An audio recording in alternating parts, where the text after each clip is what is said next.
राजविद्या राजगुह्यं पवित्रम इदमुत्तमं पत्तक्ष अवगमम धर्मम सुसुखम कर्तम अव्ययम। এই ভগবত গীতা হচ্ছে সমস্ত জ্ঞানের রাজা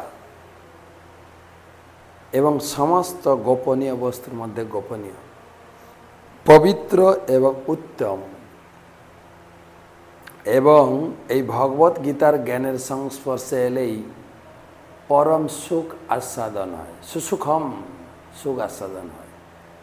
আজকের গীতা আলোচনা দ্বাদশ অধ্যায় তৃতীয় শ্লোক 3 নম্বর।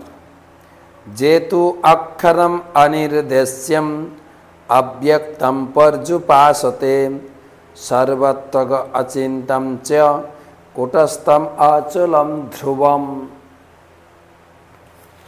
এই শ্লোকের অনুবাদ, যারা সমস্ত ইন্দ্রিয় সংযত করে আমার প্রতি সমভাবাপন্ন হয়ে সর্বভূতের কল্যাণে রত হয়ে যারা আমার নির্বিশেষ উপাসনা করে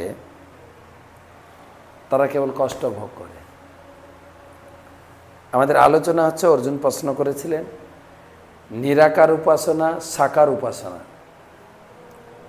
ভগবান সরাসরি দ্বিতীয় শ্লোকে উত্তর দিয়েছেন, মজ্জাবেশ মনোজেবান, আমি যেরকম তোমার সামনে দাঁড়িয়ে আছি এই সাকার উপাসনা করো। তো অর্জুন তর্ক করছেন, তাহলে নিরাকার উপাসনাটা কি? বল, নিরাকার উপাসনাটাও আমি দিয়েছি, সাকার নিরাকার, কারণ বিভিন্ন ধরনের লোক আছে, দুটো পন্থা দিয়েছি।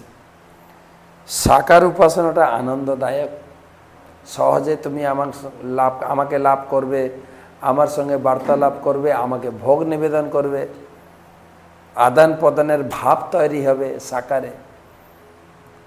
আর নিরাকার মানে তুমি ইন্দ্রিয় সংযম করে, হ্যাঁ, তারপরে অত্যন্ত ধ্যান পরায়ণ হয়ে মনকে সংযত করে আন্দাজে উপাসনা করবে। এটা অত্যন্ত কঠিন, জোর করে ইন্দ্রিয় দমন করতে হয়, কেবল কষ্ট কষ্ট আর কষ্ট। আর সাকারে কেবল ইন্দ্রিয়গুলো ভগবানের সেবায় লাগাতে হয়, তাতেই আনন্দ। তাই নিরাকার উপাসনা অত্যন্ত কষ্টদায়ক, সাকার উপাসনা অত্যন্ত আনন্দের প্রতিভূ।